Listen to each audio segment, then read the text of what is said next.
What is imposter syndrome? How does it affect your mental health? And how can you overcome imposter syndrome and stop feeling like a fraud? That's what I'm talking about this week, here on Let's Talk About Mental Health, the weekly podcast that helps you look after your mental health with simple ideas you can put into practice immediately. So get comfortable and let's talk about mental health.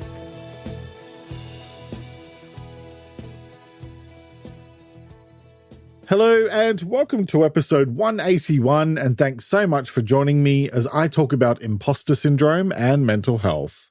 I'm Jeremy Godwin, and I share practical tips for improving your mental health based on quality research and my own personal experience of learning how to live with anxiety and depression following a breakdown in late 2011 that completely changed my life.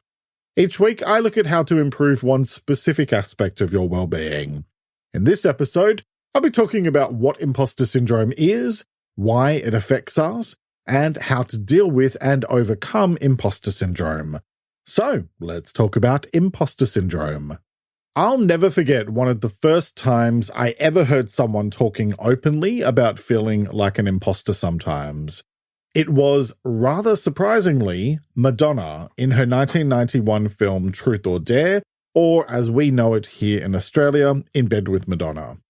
Now, Madonna is hardly someone that you'd look at and imagine she'd be short on self-confidence from time to time. Judging by the amount of times we've all seen her lady parts, I'd have said she has an abundance of confidence. However, in her documentary that celebrated her enormous talent, and sometimes her even more enormous ego, Madonna would every now and then let her guard down enough for us to see that there's much more to her than pointy bras and being nasty to people.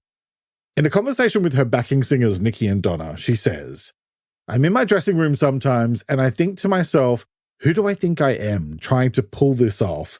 I can only allow myself to think it once in a while because if I do, I'm gone." Now, many years ago, I used to be able to quote that entire film word for word, like every other gay boy and teenage girl who grew up in the early 90s. I may not remember all of the words anymore, but I do still know the full choreography to Vogue and can strike a pose at a moment's notice. But it struck me as funny that that particular conversation kept on popping in my head when I was starting to think about what I wanted to say in this episode. So much so that I was driving and had to pull over to write myself a note just to get it out of my head. I was nearly 15 when that movie came out, and I was riddled with insecurities and just a general feeling of not stacking up compared to everyone else because I was different and creative and didn't like football or cricket or anything that involved getting dirty. And in the small little suburban town that I grew up in, that was more than enough to make me stand out like a sore thumb. And I was reminded on a daily basis by fellow students and even random strangers in the street that I was different and not good enough. And sometimes I believed them. But then the biggest star in the world talked about how even she feels insecure sometimes, and it felt like she had looked straight into the camera and spoken directly to me, to my soul. And I heard what she said.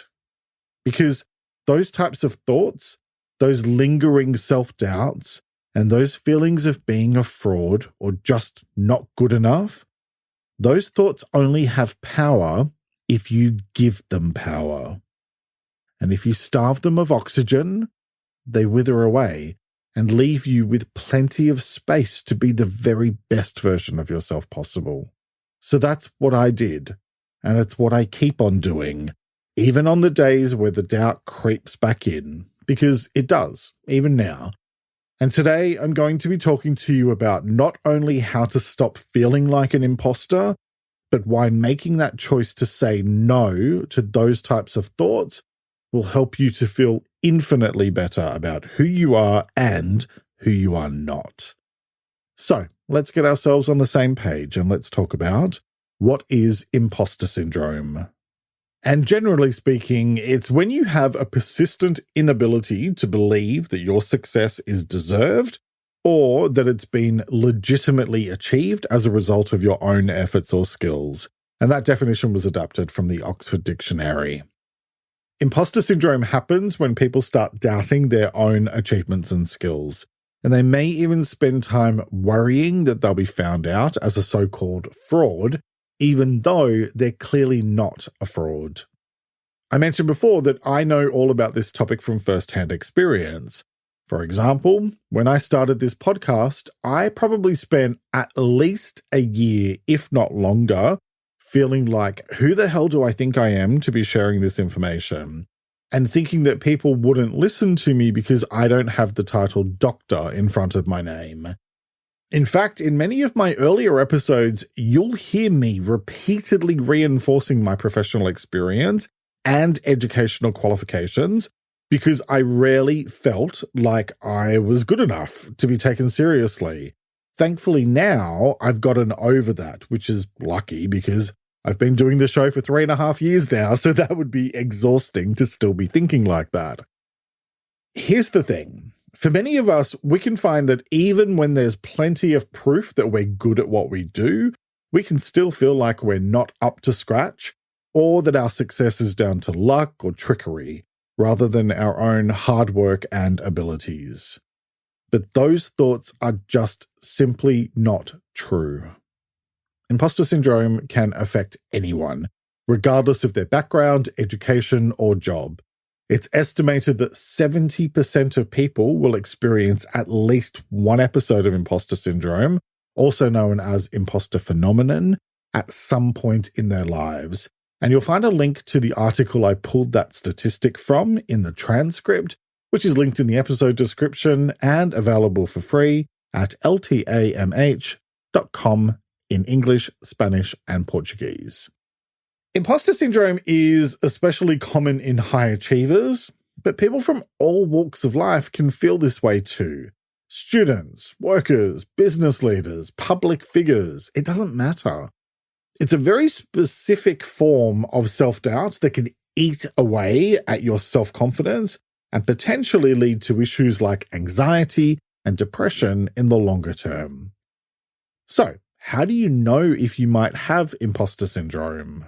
Well, it can manifest in various ways, and it's going to look and feel differently from person to person. But some common signs are persistent self-doubt about your abilities, accomplishments, and competence, even when there's evidence to the contrary. Difficulty accepting praise or compliments, or acknowledging your own skills and hard work. Constantly worrying about being discovered as a fraud, despite having achieved success through your own merits. Setting unrealistically high standards for yourself and working excessively to avoid being perceived as a fraud, or to compensate for things that you feel you're not good at. Downplaying your accomplishments, dismissing them as insignificant, or believing that anyone could have achieved the same results. Procrastinating, delaying, or avoiding tasks or opportunities due to fear of failure or judgment, or worrying about being exposed as an imposter. Negative self-talk and focusing on your perceived flaws, failures, or inadequacies, instead of recognizing your strengths and achievements, feeling undeserving of success, frequently comparing yourself to others, feeling uncomfortable with success, or even worrying that being successful will lead other people to discover that you're not as capable as they think you are. Okay, so with all of that in mind, now let's talk about why does it affect us? And honestly, we could probably sit here for hours and talk about all the many reasons why we can find ourselves feeling like a fraud, from the way we were raised through to how we feel about ourselves, not to mention the way that perfectionism and fear of failure can often take hold of our self-esteem and make it harder and harder to feel good about ourselves sometimes. And there are so many different things that can have an impact on the way we feel about ourselves. For example, starting a new job or taking on new challenges, or just finding ourselves falling into the comparison trap that often comes with social media usage, especially since very few people are showing anything but their best moments on Instagram. So let's talk about the ways that imposter syndrome can have a negative effect on your self-esteem, self-confidence, and general mental health and well-being. First, it can lead you to doubt your abilities and accomplishments, resulting in a distorted perception of yourself that can then contribute to a negative self-image and lower self-esteem, especially if you feel like you're less capable or deserving of success than you truly are.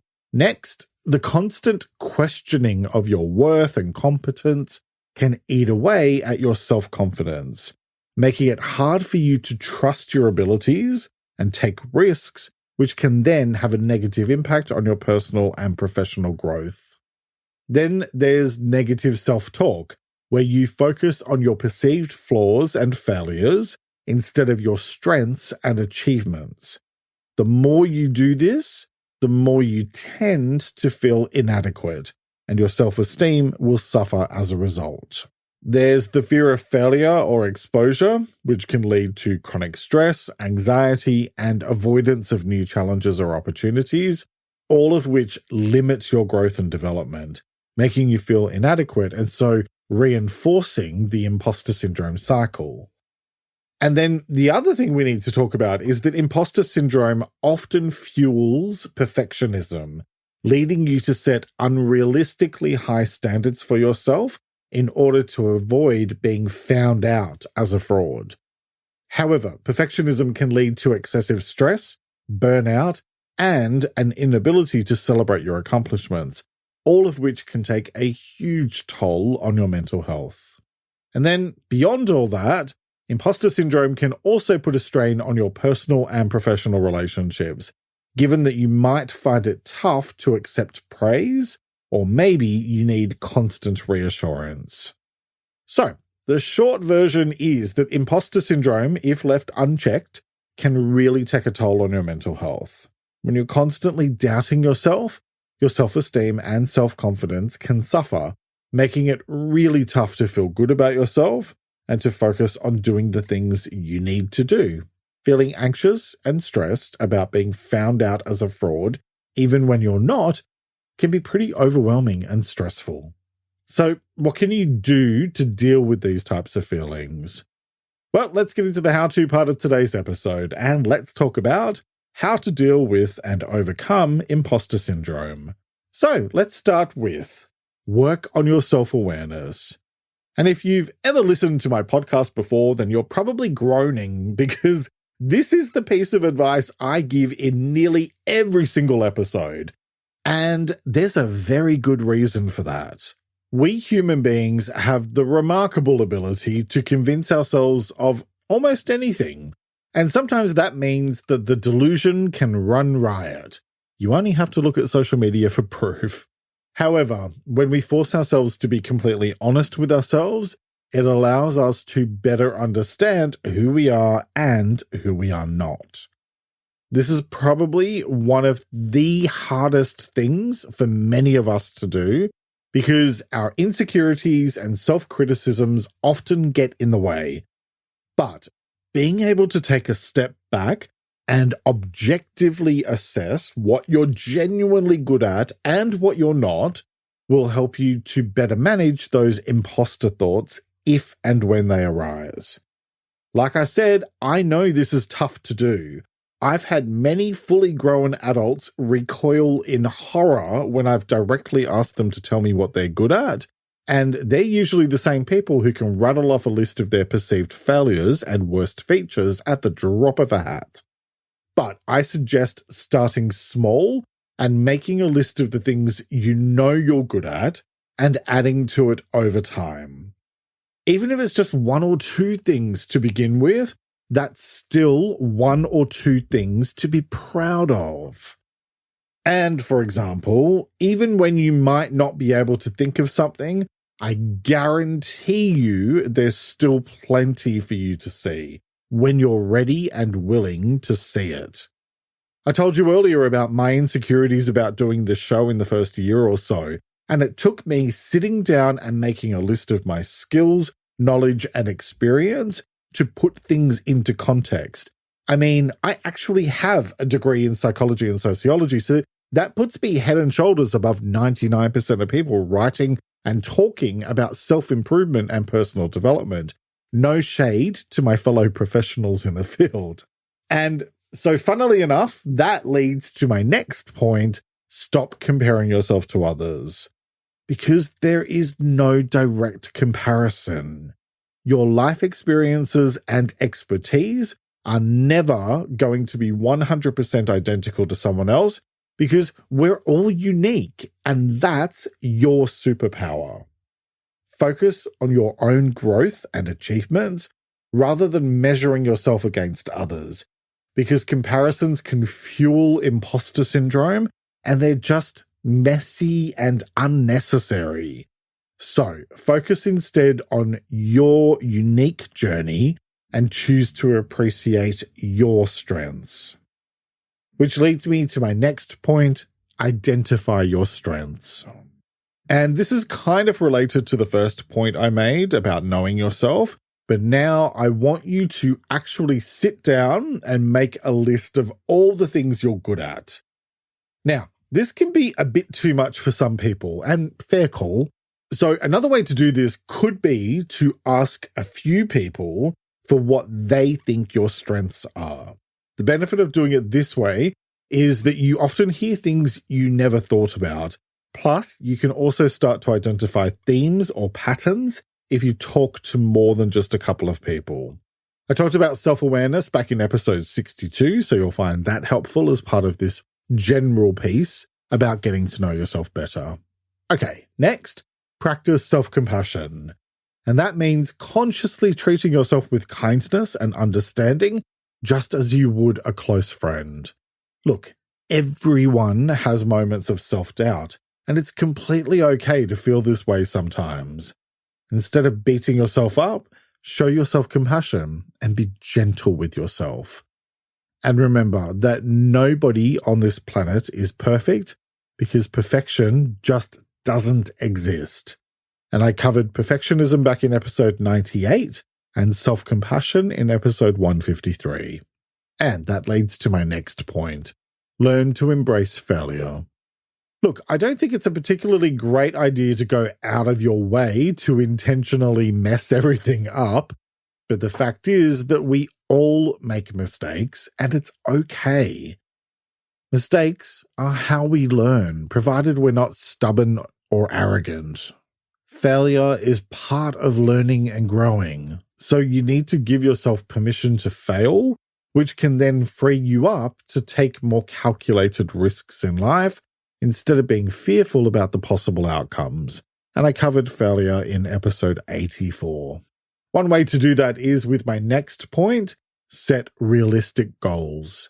And that means not putting too much unrealistic pressure on yourself and focusing on the things that are within your direct control.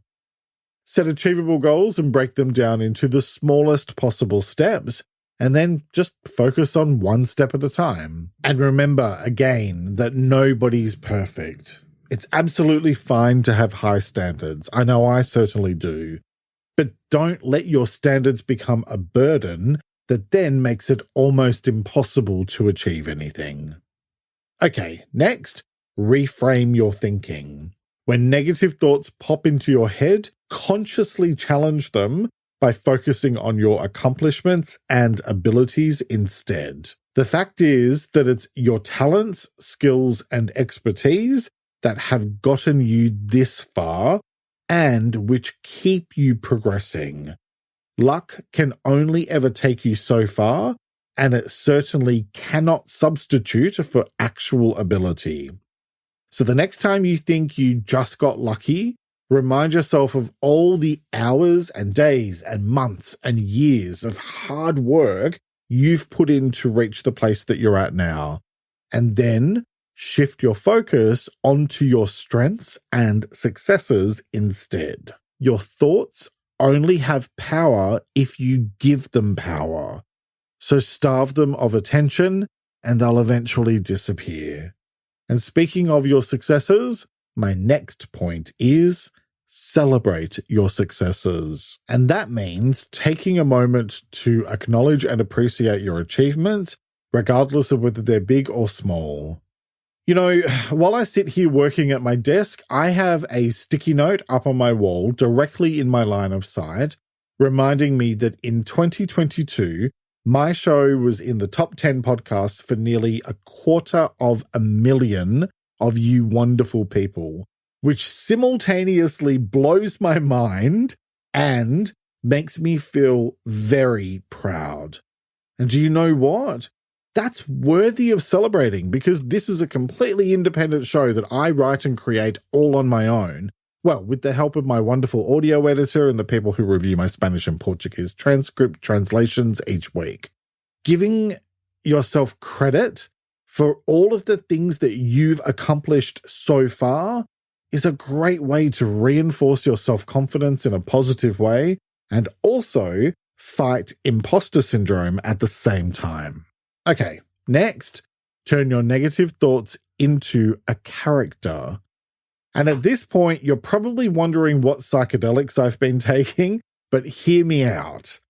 There's a fairly common technique in psychology that encourages you to take the negative feelings you're working on and give them a name and imagine it as a character that's separate from yourself so that you can observe it and interact with it and talk to it in a more detached way. And it's something you could do for imposter syndrome as well, if it feels like it might be useful for you. And it might help you to be able to talk to it and tell it to back off by name if it's getting in the way. Maybe it's just me, but nothing takes the power away from these kinds of emotions quite like being able to say something like, "Oh, back off, Gertrude," or "Shut up, Nigel." And I'm terribly sorry if your name is Gertrude or Nigel or Gertrude McNigelson. Okay, so next, practice gratitude. And this is another piece of advice I frequently give, and I do so for two reasons. A, I do it myself every morning, and it makes a huge difference. And I have a digital planner to help you spend a few minutes every day improving your mental health with techniques like this. It's linked in the episode description. And B, it's hard to focus on negative stuff when you're consciously turning your attention to all of the positive stuff in your life. Focus on what you're grateful for in your life, including your skills, talents, and support network, because cultivating an attitude of gratitude can help you to appreciate your achievements more and also start to reduce any feelings of inadequacy. Okay, next, keep a success file. And by that, I mean to create a file or journal where you record your accomplishments, positive feedback, and praise from others. When imposter syndrome strikes, refer back to the stuff in this file to remind yourself of your achievements and the impact you've made. I have a folder on my phone with screenshots of nice feedback that I've received about my work, and it's really helpful if I'm ever doubting myself to just flick through and see how my work makes a tangible difference for people. Okay, next, join an acting or improv class. And this is definitely a more creative and out there suggestion, so let me explain. Acting and improvisational theatre can help you learn how to think on your feet, trust your instincts, and adapt to unexpected challenges, which all just happen to be very valuable skills that can help you in overcoming imposter syndrome. If improv makes you cringe a bit, like it does me, sorry, no offense to anyone, then maybe look at a public speaking group or take an active role in a community organization. The point is to challenge yourself and to show yourself just how talented you really are. Okay, next, talk to someone. And this is another one I say a lot because the more we talk about it, the easier it gets. Talk to friends, mentors, or professionals about what you're going through. It can be really reassuring to know that others might feel the same way, and they can also potentially offer you some valuable insights, or at the very least, a willing ear to listen and a kind shoulder to lean on. Because when it comes to imposter syndrome and mental health, what it all boils down to is this. Imposter syndrome is something that many of us face, but the good news is that we all have the power to overcome it. By understanding your feelings, challenging your negative thoughts, and embracing creative strategies that feel right for you, you can cultivate greater self-confidence and resilience. Remember, it's absolutely okay to feel self-doubt at times, but don't let it hold you back. We all deserve to celebrate our achievements, embrace our unique journeys, and reach our full potential.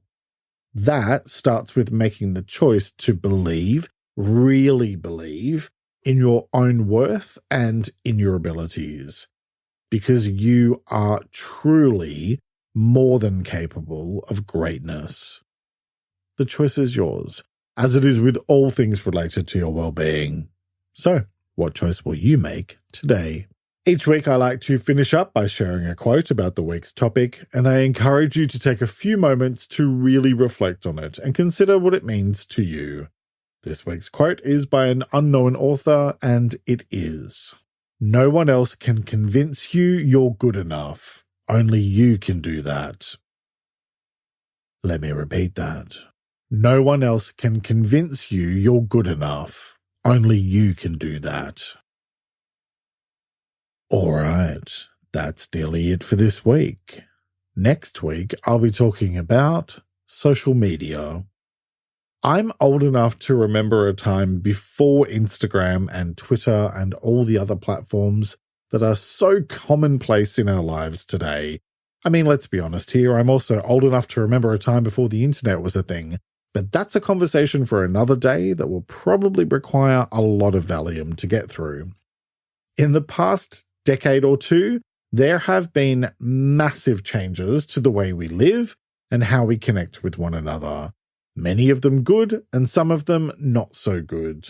And social media has progressively taken a bigger and bigger role in our lives, affecting how we interact with others and how we think about ourselves.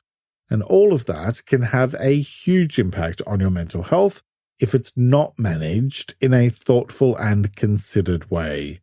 So, next time, I'll be talking about what social media is and what it isn't, why it affects our mental health, and how to develop a healthier relationship with social media.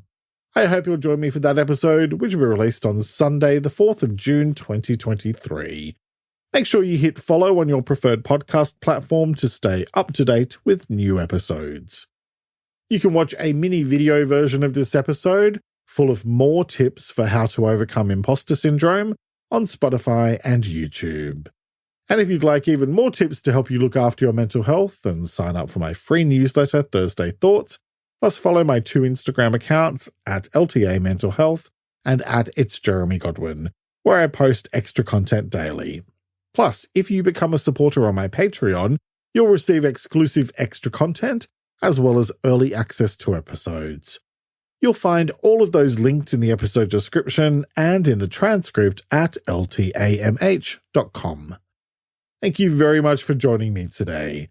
Look after yourself and make a conscious effort to share positivity and kindness out into the world, because you get back what you put out. Take care and talk to you next time. Let's Talk About Mental Health is an independent program proudly produced by Reconnaissance Media, helping you find meaning and gratitude. For more information, visit reconnaissancemedia.com.